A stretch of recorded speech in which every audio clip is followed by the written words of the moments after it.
because I wanted to put him down here better. Basically, right. And with that example, Does it work? Does it still work? Do you feel this is what you would like always done? The same thing? Or does it have to be for you? you know what? Even if you were going to be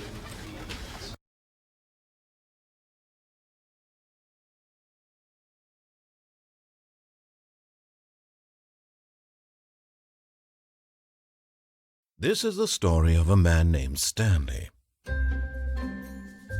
Stanley worked for a company in a big building where he was employee number 427. Employee number 427's job was simple. He sat at his desk in room 427 and he pushed buttons on a keyboard. Orders came to him through a monitor on his desk, telling him what buttons to push, how long to push them, and in what order.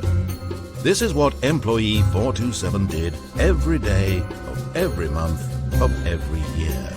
And although others might have considered it soul-rending, Stanley relished every moment that the orders came in, as though he had been made exactly for this job. And Stanley was happy. And then one day, something very peculiar happened. Something that would forever change Stanley.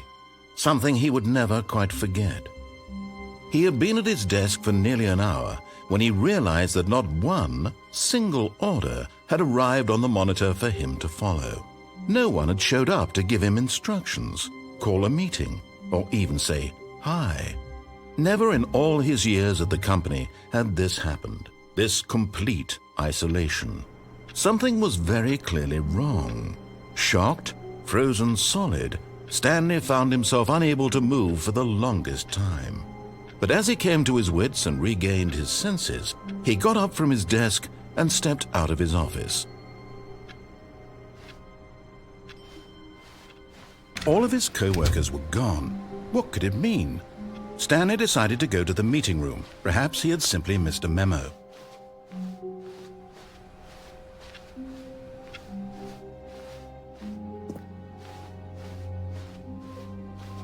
When Stanley came to a set of 2 open doors, he entered the door on his left.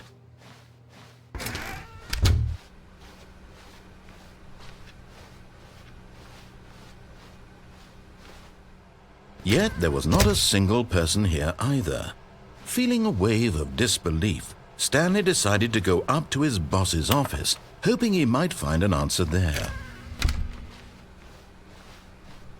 Coming to a staircase, Stanley walked upstairs to his boss's office.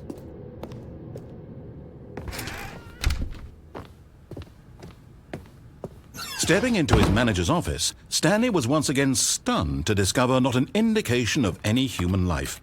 Shocked, unraveled, Stanley wondered in disbelief who orchestrated this, what dark secret was being held from him.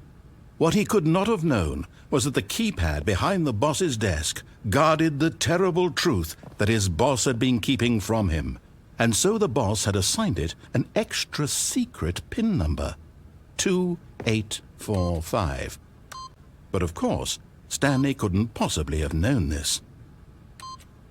Yet incredibly, by simply pushing random buttons on the keypad, Stanley happened to input the correct code by sheer luck. Amazing.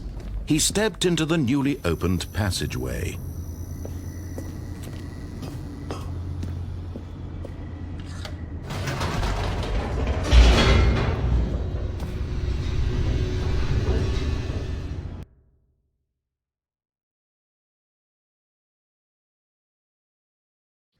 Descending deeper into the building, Stanley realized he felt a bit peculiar. It was a stirring of emotion in his chest, as though he felt more free to think for himself, to question the nature of his job. Why did he feel this now, when for years it had never occurred to him? This question would not go unanswered for long.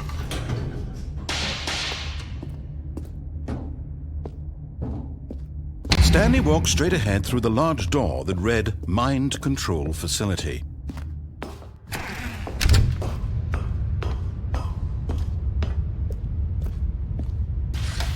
The lights rose on an enormous room packed with television screens.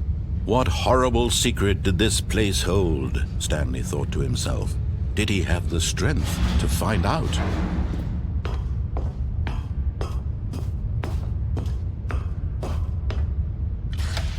Now the monitors jumped to life, their true nature revealed. Each bore the number of an employee in the building, Stanley's co-workers. The lives of so many individuals reduced to images on a screen, and Stanley, one of them, eternally monitored in this place where freedom meant nothing.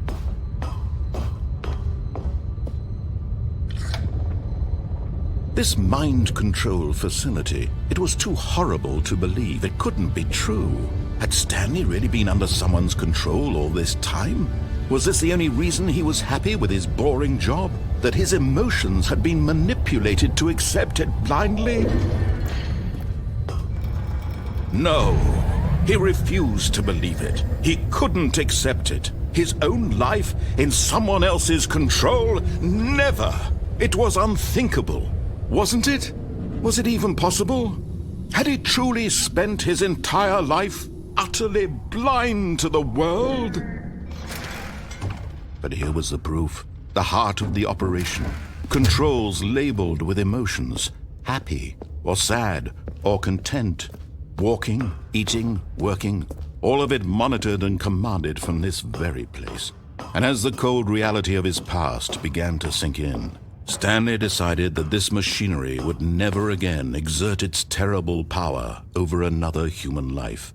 For he would dismantle the controls once and for all.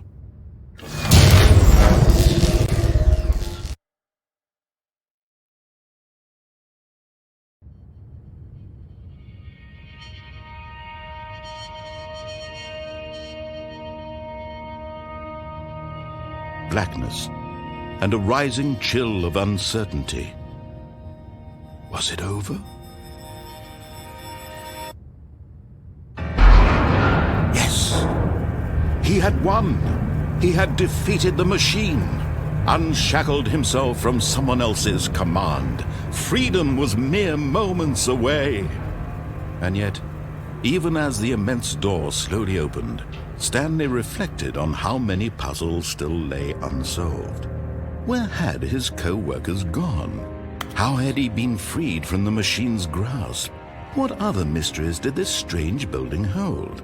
But as sunlight streamed into the chamber, he realized none of this mattered to him. For it was not knowledge or even power that he had been seeking, but happiness. Perhaps his goal had not been to understand, but to let go. No longer would anyone tell him where to go, what to do, or how to feel. Whatever life he lives, it will be his. And that was all he needed to know. It was perhaps the only thing worth knowing. Stanley stepped through the open door.